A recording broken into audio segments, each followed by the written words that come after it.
Height and distance में question number 6 है, NCERT से लिया गया है। इस क्वेश्चन में ये कह रहा है कि एक आदमी है जिसकी हाइट है 1.5 मीटर। 1.5 मीटर का एक आदमी है और एक जो कि एक बिल्डिंग को देखता है जिसकी हाइट क्या है 30 मीटर है। और जब वो उसके टॉप को देखता है एक पोजीशन पे, सपोज कर लीजिए कि वो F पॉइंट पे है और वो जब इसके टॉप को देख रहा है तो उसका एंगल ऑफ एलिवेशन क्या है 30 डिग्री है। फिर अब वो क्या होता है F पॉइंट से G पॉइंट पे मान लीजिए पहुंचता है। F से G पॉइंट पर जब पहुंचता है तो इसी बिल्डिंग के टॉप का जो एंगल ऑफ एलिवेशन, इसके आइज से इसका एंगल ऑफ एलिवेशन क्या हो जाता है 60 डिग्री हो जाता है। तो आपको ये फाइंड आउट करना है कि वो यहाँ से यहाँ तक कितनी डिस्टेंस पे, यानी कितनी डिस्टेंस पे उसका एंगल ऑफ एलिवेशन 30 से 60 हो जाता है। ठीक है, क्वेश्चन यही है ना। ठीक है, अब देखिए इसको करने का क्या आपके पास तरीका है। ये देखिए हाइट 1.5 मीटर दे रखा है, 30 मीटर ये दे रखा है। आपको देखिए क्या करना है, किस ट्रायंगल का यूज करना है, सबसे पहले हम वो फाइंड आउट करेंगे। तो आपके पास कौन सा ट्रायंगल है, ए बी डी ट्रायंगल है और एक ट्रायंगल आपके पास ACD है। चूँकि हमने इस वजह से इस ट्रायंगल को ले रखा क्योंकि इन दोनों में 90 डिग्री है और जिसमें 90 डिग्री होगी हम उसी में वो ट्रायंगल को लेंगे। बात समझ में आ रही है ये। अब जबकि हमारे पास अब ये दोनों ट्रायंगल हो गए हैं तो हम ये ज़रूर डिसाइड करेंगे, डिसाइड नहीं करते, अब ये देखते हैं कि क्या हमारे पास इसकी लेंथ और हाइट और डिस्टेंस में से कोई ऐसी चीज़ है जो आपके पास गिवन है। तो आप देखें यहाँ पे 1.5 ये दे रखा है, 30 ये दे रखा है। अगर ये 30 में से 1.5 माइनस कर देते हैं तो ये जो आपको मिल जाती है वो AD की डिस्टेंस मिल जाती है, जो कि आपका क्या है परपेंडिकुलर है। अगर इस ट्रायंगल के एंगल को अगर ये देखा जाए तो इसके अपोजिट साइड क्या हो जाएगा, परपेंडिकुलर हो जाएगा। तो आप AD की वैल्यू कैसे लिख सकते हैं, AD is equal to AE minus DE। और AE की वैल्यू क्या है 30 मीटर है और DE की वैल्यू क्या है 1.5 मीटर है। ऐसा हम क्यों कर रहे हैं, क्योंकि हमको परपेंडिकुलर फाइंड आउट करना है। तो यहाँ पे कितना हो जाएगा बताओ बच्चे, 28.5, तभी तो 5 5 29 130। ठीक है, करेक्ट, ये हो गया, जो कि आपका बाद में चल के यही परपेंडिकुलर बनेगा। अब यहाँ देखिए इधर आपको कोई सी भी वैल्यू पता नहीं है, ठीक है, कुछ भी आपको नहीं पता है। तो कुछ भी नहीं पता है तो आप सपोज कर लीजिए जो आपकी इच्छा हो। तो मान लीजिए मैं यहाँ से यहाँ तक के डिस्टेंस को क्या मान लेता हूँ D। ठीक है, ये मैंने क्या सपोज कर लिया कि D सपोज कर लिया। चलिए तो let EF is equal to D metre. ठीक है, यहाँ मीटर आप लिख सकते हैं, स्मॉल d यहाँ पे होगा, यूनिट ये दिखाई जा रही है। अब चलिए अब क्या करेंगे, ट्रायंगल लेंगे, इन ट्रायंगल ABD, ये बड़े वाले ट्रायंगल ABD में अगर आप देखेंगे तो हम क्या लेंगे tan 30 डिग्री। क्यों tan 30 डिग्री ही लेंगे, क्योंकि आपको परपेंडिकुलर गिवन है और आप किस में बेस में क्या कर रहे हैं, कंपैरिजन कर रहे हैं। तो परपेंडिकुलर और बेस कौन बताता है, tan बताता है, तो उसके हिसाब से हम लेंगे। ठीक है, तो tan 30 इज इक्वल टू क्या हो जाएगा AD अपॉन BD। AD की वैल्यू आपके पास दे रखी है और BD की वैल्यू आपके पास क्या है, आपने हाँ ये D सपोज किया है। क्यों, क्योंकि EF ही क्या है BD है। यहाँ पे देखिए EF ही क्या है BD है, तो ये अगर D है तो ये भी आपकी D होगी, तो उसके हिसाब से आपने यहाँ पे D ले लिया। 1/√3 tan 30 की वैल्यू होती है, आपने यहाँ रखा और यहाँ से आप क्या करेंगे D की वैल्यू फाइंड आउट कर लेंगे। ठीक है, तो D की वैल्यू को फाइंड आउट करने के लिए क्या करेंगे, क्रॉस मल्टीप्लाई कर लेंगे और आपके पास D की वैल्यू हो जाएगी 28.5√3 मीटर। यानी अब आपने जो फाइंड आउट किया वो क्या मिल गया 28.5√3 मीटर। ठीक है, ये D की डिस्टेंस हो गई। बात समझ में आ रही है? अब आप क्या करिए, अब इसमें से किसी एक को, या तो इसको सपोज कर लीजिए और निकाल लीजिए, आपको वैल्यू मिल गई तो फिर आप उसमें से बड़ी वाली वैल्यू में से छोटी वाली वैल्यू सब्ट्रैक्ट कर देंगे, आपको मिल जाएगा।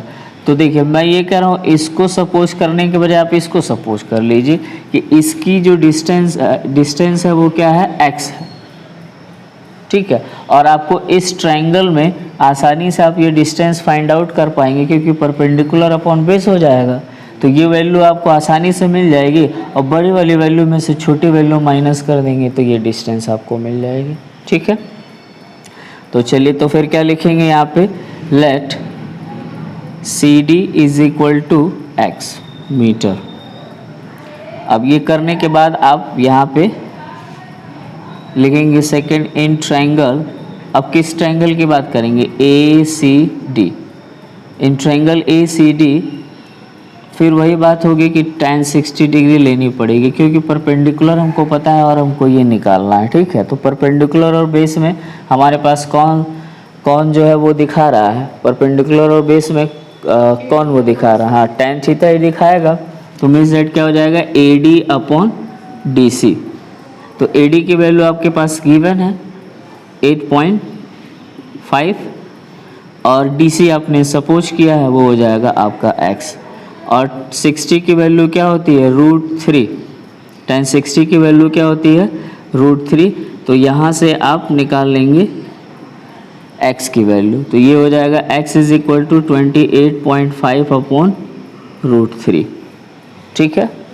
ये अब इसके बाद से आपको निकालना क्या है बच्चे, ये BC की वैल्यू आपको फाइंड आउट करनी है ना जी। तो BC की वैल्यू के लिए हम क्या लिखेंगे, ज़रा देखिए, DB माइनस DC। तो DB की वैल्यू आपको पता है, ये कौन सी वैल्यू है, DC ना। और DB की वैल्यू आपको मालूम है, DB कौन सा, ये पूरा यानी कि D ही क्या है, DB है या फिर, क्योंकि आपने वही तो सपोज किया है, तो D की वैल्यू।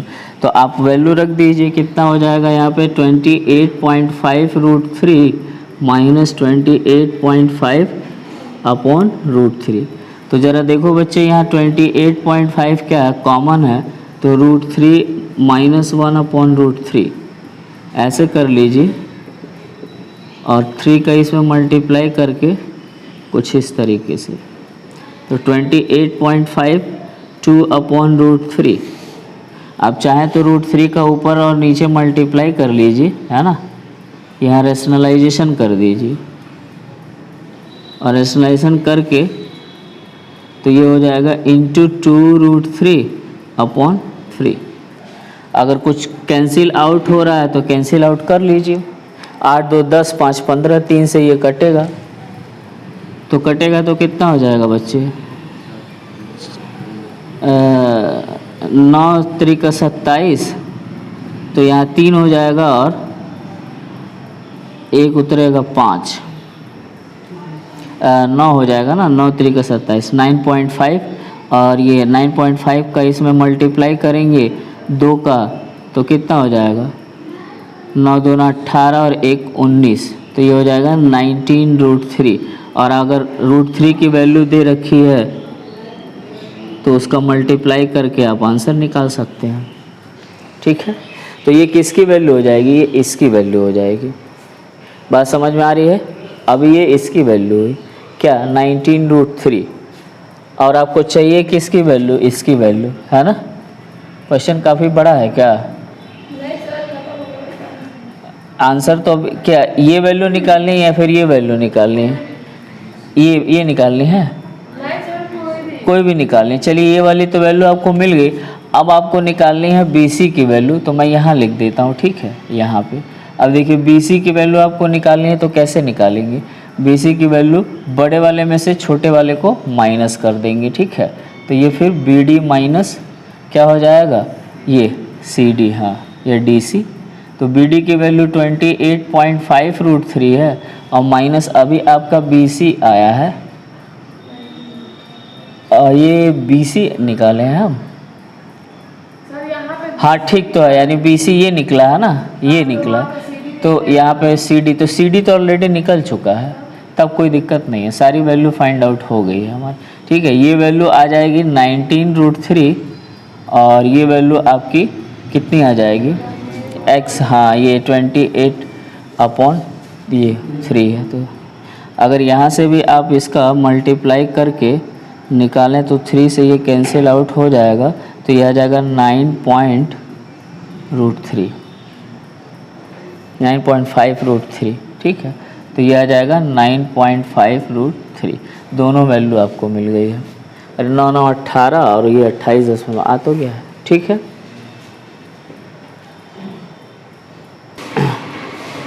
देखिए क्वेश्चन आपका एग्जाम्पल है, एनसीईआरटी में एग्जाम्पल नंबर 6 दे रखा है। बड़ा अच्छा एग्जाम्पल है, इसको हम थोड़ा देखेंगे। और चूँकि एंगल ऑफ डिप्रेशन पे ये एग्जाम्पल है, एक हमने एंगल ऑफ एलिवेशन किया है और एक एंगल ऑफ डिप्रेशन हम ये कर लेंगे। ठीक है, तो देखिए क्या कह रहा है कि एक मल्टी स्टोरेज बिल्डिंग है, मल्टी स्टोरी मतलब कई सारे उसमें वो हैं।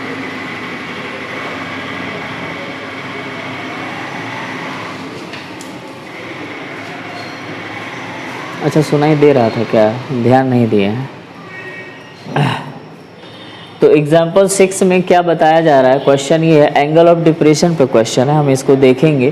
तो इसमें कह रहा है कि एक मल्टी स्टोरी बिल्डिंग है, यानी बहुत सारी बिल्डिंग्स है, और एक छोटी बिल्डिंग है जिसकी हाइट, छोटी वाली बिल्डिंग की हाइट क्या है 8 मीटर दे रखी है, और आपको इसकी हाइट फाइंड आउट करनी है। जो बड़ी वाली बिल्डिंग है उसकी हाइट आपको फाइंड आउट करनी है। लेकिन केस ये है कि इस बड़ी वाली बिल्डिंग के जो टॉप है उसका और ये छोटी वाली बिल्डिंग का जो टॉप है उसका डिप्रेशन, यानी कि डिप्रेशन का मतलब आप यूँ समझिए कि यहाँ से कोई आदमी जो है या फिर कोई आँख होगी जो इसके टॉप को देख रही होगी, तो उसका एंगल ऑफ डिप्रेशन कितना है 30 degree.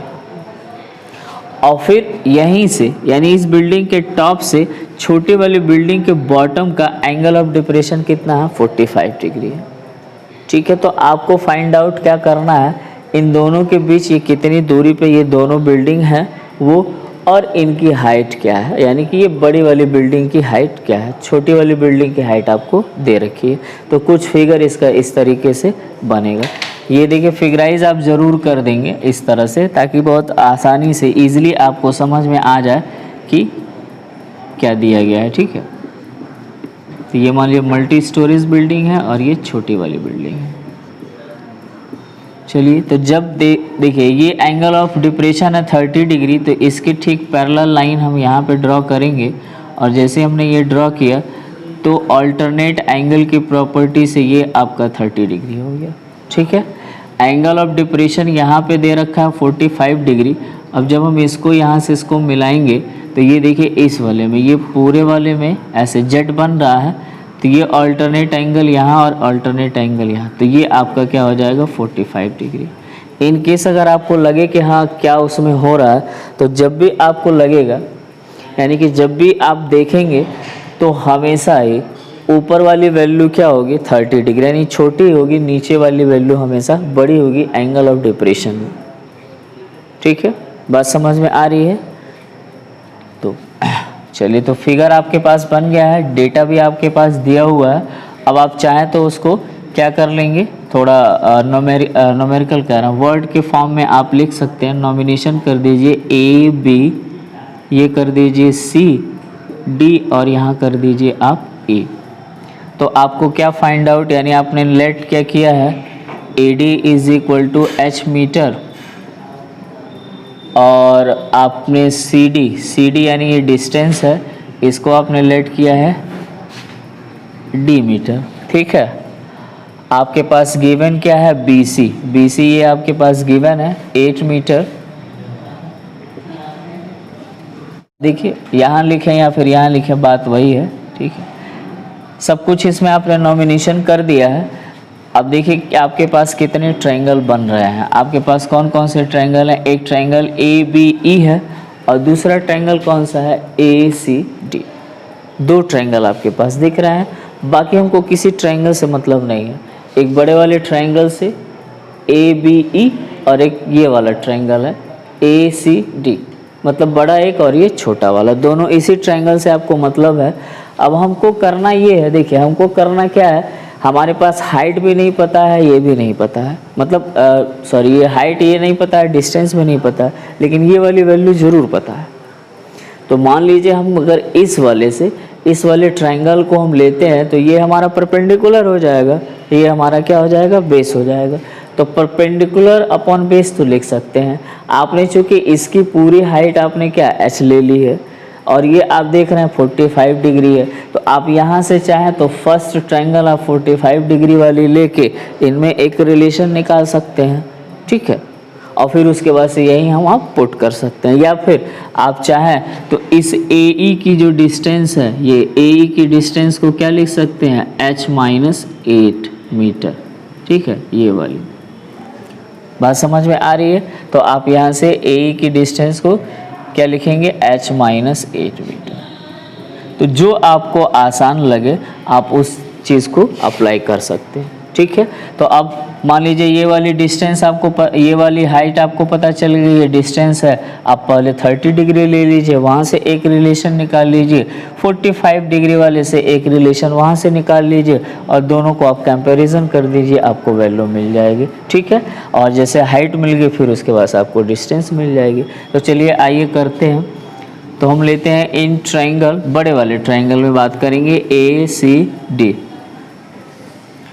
In triangle ACD tan क्या हो जाएगा, 45 डिग्री, यानी AD अपॉन DC।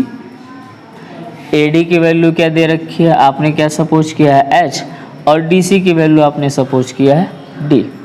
अब चूंकि आपको पता है कि टेबल के हिसाब से tan 45 की वैल्यू 1 होती है, तो H अपॉन D, और यहाँ से आप कैलकुलेट करेंगे तो D is equal to H आ जाएगा, यानी जो हाइट D की है वही हाइट H की है, ठीक है।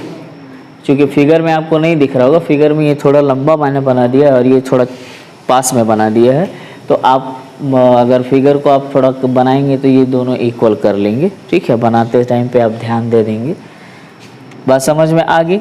अब देखिए अब सेम सेकंड वाला वर्क कैसे करेंगे, दूसरे वाले इस वाले में, कौन से, छोटे वाले ट्रायंगल में, इन ABE, इन ABE। तो इसमें भी वही बात है, परपेंडिकुलर अपॉन बेस हो जाएगा और tan 30 डिग्री को हम लेंगे तो tan 30 degree is equal to AE upon BE। AE की वैल्यू आपके पास क्या है, h-8 अपॉन BE की वैल्यू क्या है, D। कैसे भी D, यहाँ से भी डिस्टेंस वही है तो सेम डिस्टेंस तो ऊपर भी चल रही है, तो ये भी क्या हो जाएगी, D हो जाएगी, ठीक है। समझ में आई बात।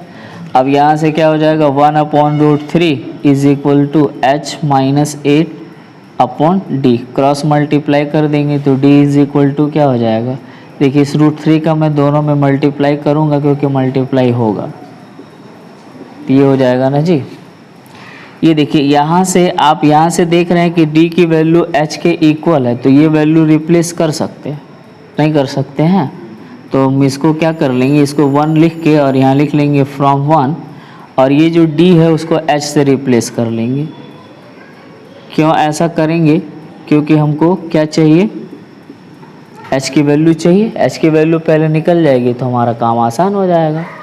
इसको भेजिए इधर और इसको भेजिए इधर, यानी कि दोनों तरफ जो H है उनको हम क्या कर लेंगे, एक साथ कर लेंगे, ठीक है। तो ये ज़रा देखिए क्या हो जाएगा, ये इधर की तरफ आएगा तो √3h माइनस h, ये वाली चीज़ मैंने यहाँ लिखी। अब ये 0 मैं यहाँ लिखूँगा और इसको मैं इधर की तरफ भेज रहा हूँ, तो 0 के साथ ये जब आके जुड़ेगा तो पॉजिटिव हो जाएगा, ठीक है। कुल मिला के ट्रांसपोज किया गया है और कुछ नहीं। यहाँ देखिए, यहाँ आप क्या कर सकते हैं, h कॉमन लेके √3 माइनस 1 कर लेंगे और ये हो जाएगा आपका 8√3। नहीं होगा, हाँ अच्छा, h इज इक्वल टू क्या हो जाएगा, 8√3 अपॉन √3 माइनस 1। अब यहाँ आप चाहें तो रैशनलाइजेशन कर दें यहाँ पे प्लस के साथ। आपको पता है कि इसका कॉन्जुगेट आएगा और इसका कॉन्जुगेट क्या हो जाएगा, √3 + 1। तो जब यहाँ करेंगे तो ये हो जाएगा 8√3 ऑलरेडी, फिर √3 + 1 ये भी, और ये क्या हो जाएगा 3 - 1 मीन्स दैट 2। तो इससे ये कैंसिल होके यहाँ आ जाएगा 4। तो हाइट क्या हो जाएगी 4। अब देखिए √3 है तो मल्टीप्लाई कर दीजिए, तो 3 और प्लस √3, ठीक है, ये आ जाएगा आपका मीटर। बात समझ में आया? हाइट आपको निकल गई, तो भाई जब हाइट ये निकल गई 4 ब्रैकेट में 3 प्लस √3, तो हाइट ये डिस्टेंस भी तो सेम है, तो यहाँ से क्या हो जाएगा, यानी फ्रॉम 1 से आपकी जो डिस्टेंस है वो भी यही हो जाएगी, क्योंकि वो h के इक्वल है, तो डिस्टेंस भी आपकी क्या हो जाएगी, समझ में आई बात? और आप चाहें तो ट्रिक का भी इस्तेमाल करके ये वाली वैल्यू फाइंड आउट कर सकते हैं, है ना, लेकिन उसके लिए ट्रिक वाले कुछ क्वेश्चंस जो होंगे सिर्फ ट्रिक से बिना पेन उठाए ही आप क्वेश्चन को सॉल्व करेंगे, वो वाला मैं एक अलग से एक सेपरेट वीडियो जो है आपको डाल दूंगा, ताकि आप वहाँ से उसको देख के आप ये सिर्फ आंसर फाइंड आउट करने वाला टेक्निक आप सीख लेंगे वहाँ से। और सारे क्वेश्चन का जब आप रिवीजन करेंगे तो रिवीजन करने में आप फटाफट काम कर लेंगे। ठीक है, बात समझ में आया है?